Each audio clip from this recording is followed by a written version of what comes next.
Hi friends అందరికీ ఈరోజైతే మార్కెట్‌లో కివి ఫ్రూట్ వచ్చింది స్టాకు. అంటే పెద్ద మొత్తంలో కాదు తక్కువగానే వచ్చింది. మామూలుగా అయితే అన్ని రకాలు ఉన్నాయి గానీ తక్కువలోనే ఉన్నాయి ఈరోజు. ఎక్కువ మొత్తంలో అయితే లేదు. బాక్స్ 1800 ఇంతకుముందయితే రేట్ ఎక్కువగా ఉండింది. ఈరోజు రేట్ తగ్గింది. డైలీ ఒకే రేట్ ఉండదు కదా మరి మారుతూ ఉంటుంది. ఈరోజైతే మార్కెట్‌కి చాలా లేట్‌గా వచ్చాము. పప్పాయి పండ్లయితే అన్ని ఏర్పారేసినవి ఉన్నాయి. ఇవైతే కేజీ రూ. 12, రూ.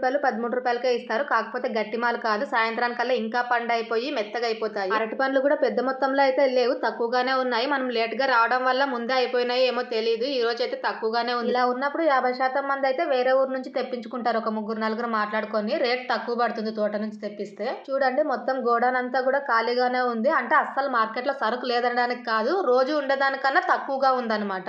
ఇలాంటప్పుడు సరుకుకి డిమాండ్ ఎక్కువ ఉంటుంది, అంటే రేట్ పెంచేస్తారు. మరుసటి రోజు సరుకు వచ్చింది అనుకోండి, అప్పుడు రేట్ తగ్గిపోతుంది. పండ్ల మార్కెట్ రద్దీగా లేదు కదా, కూరగాయల మార్కెట్ లోకి వచ్చేసాం. టమాటా అయితే బాక్స్ మీద రూ. 50 పెరిగింది. రూ. 150 స్టార్టింగ్. ఈ ఆకుకూర కట్టలు అయితే మొన్న నాకు రూ. 10 5 ఇచ్చినారు. ఈ రోజు అయితే 4 ఇస్తున్నారు. అంతే మరి మార్కెట్ రేట్ అంటే రోజు మారుతూ ఉంటుంది. నేనైతే రూ. 10 తీసేసుకున్నాను. పండ్ల మార్కెట్ లో అయితే ఎక్కువగా బాక్సులు కనిపిస్తాయి, కానీ కూరగాయల మార్కెట్ లో మాత్రం ఎక్కువగా గోన్ సంచులే ఉంటాయి. అంటే ఆకుకూర ఫ్రెష్ గా ఉంటుంది ఈ విధంగా కట్టి పెట్టడం వల్ల. ఇక్కడ చూడండి మొత్తం కూడా గోన్ సంచుల్లోనే కట్టి పెట్టినారు ఆకుకూర. సాయంత్రం వరకు కూడా ఫ్రెష్ గా ఉంటుంది ఈ విధంగా కట్టి పెడితే. అందుకే వీళ్ళైతే బాక్సులు ఎక్కువగా వాడరు. ఇంకా చిన్న మార్కెట్ గోడౌన్ లోకి అయితే వచ్చేసాం. ఇంతకు ముందు వీడియోలో క్లియర్ గా చెప్పాను కదా, ఇక్కడైతే కేజీ 1/4 కేజీ కూడా ఇస్తారు. కాకపోతే రేట్లు మామూలుగానే ఉంటాయి. వంకాయ రేట్ అయితే తగ్గింది. కేజీ రూ. 30, హాఫ్ కేజీ తీసుకున్నా కూడా రూ. 15. అంటే ఆ లెక్కన హోల్సేల్ రేట్ తగ్గినట్టే. మార్కెట్ నుంచి బయటకైతే వెళ్తున్నాం. వీడియో నచ్చితే చిన్న లైక్ చేసి సబ్స్క్రైబ్ చేయండి friends. Thank you for watching.